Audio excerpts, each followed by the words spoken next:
Now, my dear children, moves to another conjunction, that is but. Okay, so we use but to join words, phrases, and sentences that have different or opposite ideas. Okay, but means like lekin. Okay, and that is used to join opposite or contrast sentences, ideas. Okay, we use but to show some kind of contrast or difference. When the two sentences are opposite, are in contrast, then we use conjunction but is lekin. Clear?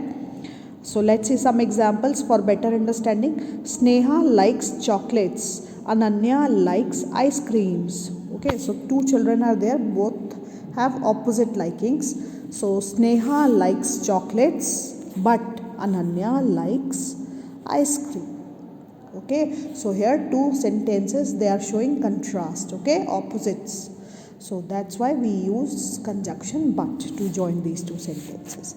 I felt angry, I kept quiet. Okay, so the sentences showing contrast, angry and quiet.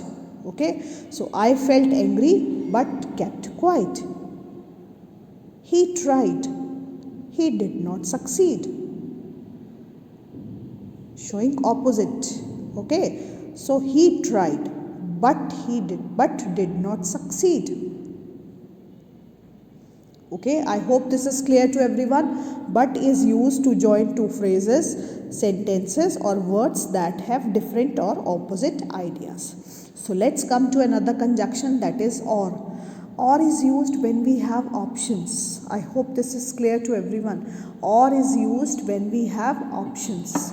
Okay, we use or to join words, phrases, and sentences when we talk about a choice or an alternative. When we have alternative or when we have any choice, we use conjunction or. Or can also be used to join opposite sentences. Okay, as and is used to join two similar sentences, but is used to join two contrast sentences, opposite sentences, and or is also used to join opposite sentences. Okay, has the money been stolen or lost? Has the money been stolen? Has the money been lost? So it is, the two sentences are joined with the help of conjunction or. Okay, is the story true? Is the story false? Here opposites are there. Okay, is the story true or false? I hope this is clear to everyone, where we use conjunction but and where we use conjunction or. Yes, very good. But is used to join sentences showing contrast or a difference, or is used when we have choice or alternative. I hope this is clear to everyone.